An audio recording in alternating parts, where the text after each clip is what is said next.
नमस्कार भक्तांनो, शेगाव दरबारच्या सर्व भाविक भक्तांचे मनापासून स्वागत.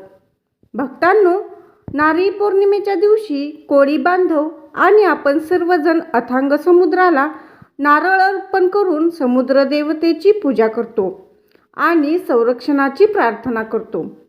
पण विचार करा, जेव्हा एखादी नौका अथांग समुद्राच्या मध्यभागी अडकते, चोहोबाजूंनी 50-50 फुटांच्या राक्षसी लाटा आदळू लागतात, बोट बुडू लागते आणि मृत्यू समोर उभा ठाकतो, तेव्हा समुद्राच्या पोटातून भक्ताचा प्राण वाचवणारे साक्षात जलदेवता कोण बनतात? श्री गजानन विजय ग्रंथात नारळी पौर्णिमेचाच सुमारास घडलेली अकोल्याच्या भक्ताची एक अशी खरी घडलेली अंगावर काटा आणणारी अलौकिक कथा येते. जेव्हा अकोल्याचा तो निष्ठावंत भक्त व्यापाऱ्याची समुद्राच्या प्रवासाला निघाला आणि भयंकर वादळात त्याची बोट फुटली, सर्व प्रवाशांना आकांत केला. पण त्या भक्ताने शेवटच्या श्वासात डोळे मिटले आणि हाक मारली, धाव शेगावच्या राया, या समुद्रात मला तुझ्याशिवाय कोणीच रक्षक नाही. आणि मग हजारो मैल दूर असणाऱ्या आपल्या शेगावच्या सद्गुरूंनी अथांग समुद्रात असा काय चमत्कार केला, जो पाहून आज 300 वर्षांनंतरही डोळ्यातून अश्रू वाहू लागतात.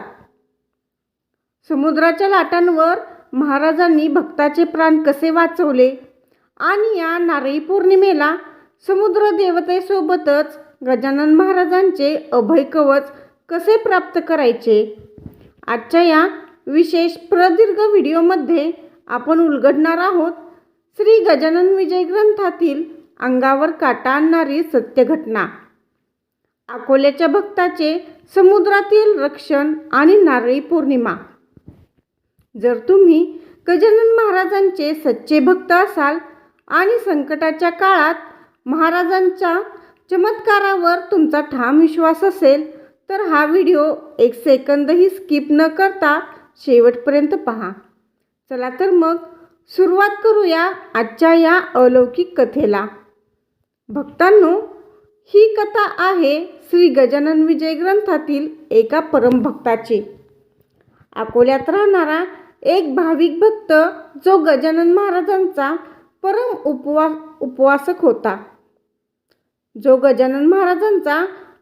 उपासक होता.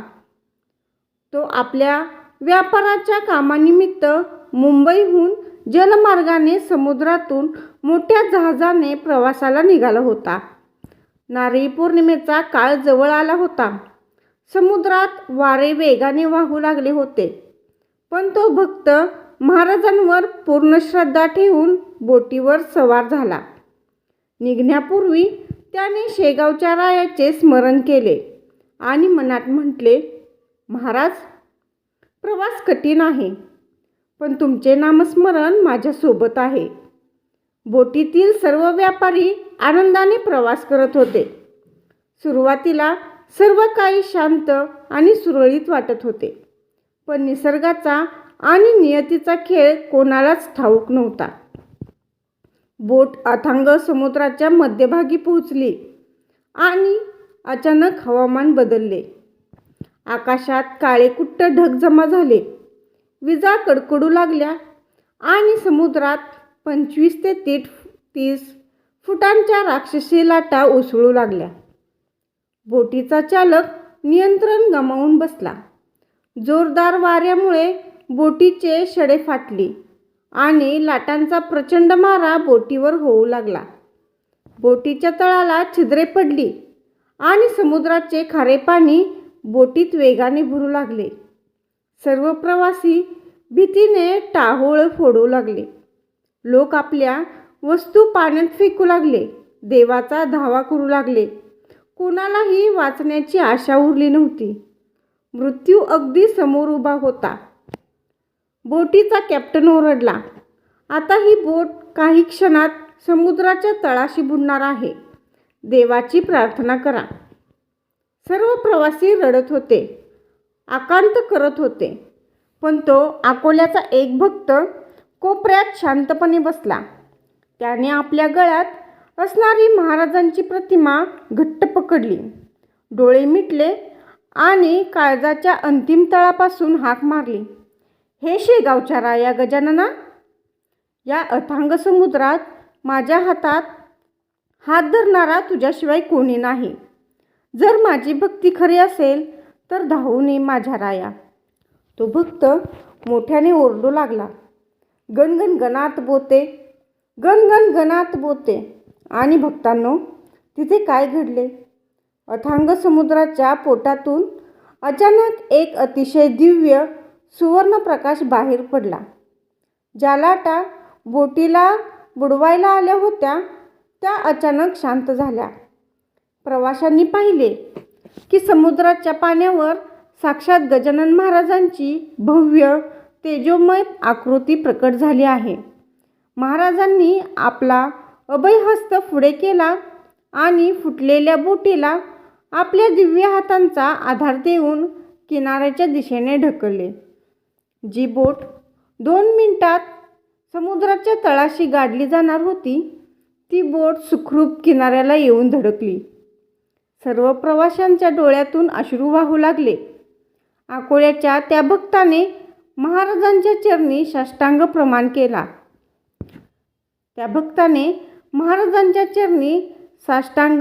केला. भक्तांनो, नारळी पौर्णिमेच्या पावन सणाला जेव्हा आपण समुद्र देवतेला म्हणजेच वरुण देवाला नारळ अर्पण करतो, तेव्हा हे लक्षात ठेवा की सृष्टीतील प्रत्येक जल, प्रत्येक समुद्र आणि प्रत्येक शक्तीमध्ये साक्षात गजानन महाराजच वसलेले आहेत. अकोल्याच्या भक्ताच्या या कथेवरून आपल्याला शिकायला मिळते की आयुष्याचा समुद्र कितीही वादळी असो, संकटाच्या लाटा कितीही मोठ्या असो, जर तुमच्याकडे सद्गुरू गजानन महाराजांच्या नामस्मरणाची नौका असेल तर तुम्ही कोणत्याच संकटात बुडू शकत नाही. महाराज स्वतः जलदेवता बनून तुमच्या आयुष्याची बोट किनाऱ्याला लावतील. भक्तांनो, या नारळी पौर्णिमेला गजानन महाराजांच्या या अथांग कृपेचे स्मरण करा आणि आपल्या आयुष्यातील सर्व चिंता महाराजांच्या चरणी अर्पण करा. हा आपला शेगाव दरबार परिवार तुमच्या भक्तीमुळे दिवसेंदिवस मोठा होत आहे.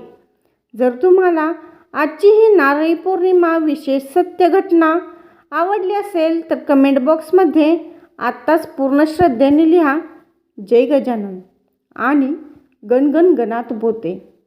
हा पावन व्हिडिओ तुमच्या घरातील सर्व भक्तांपर्यंत व कोळी बांधवांपर्यंत शेअर करा. व्हिडिओला लाईक करा आणि चॅनलवर नवीन असाल तर आत्ताच सबस्क्राईब करा आणि बेल आयकॉन दाबा. चला तर मग पुन्हा भेटूया महाराजांच्या अशाच एका अलौकिक कथेत. सर्व भक्तांना नारळी पौर्णिमेच्या हार्दिक शुभेच्छा. अनंतकोटी ब्रह्मांड नायक महाराजाधिराज योगीराज परब्रह्म सच्चिदानंद भक्त प्रतिपालक शेगाव निवासी श्री संत गजानन महाराज की जय. गणगण गणात बोते.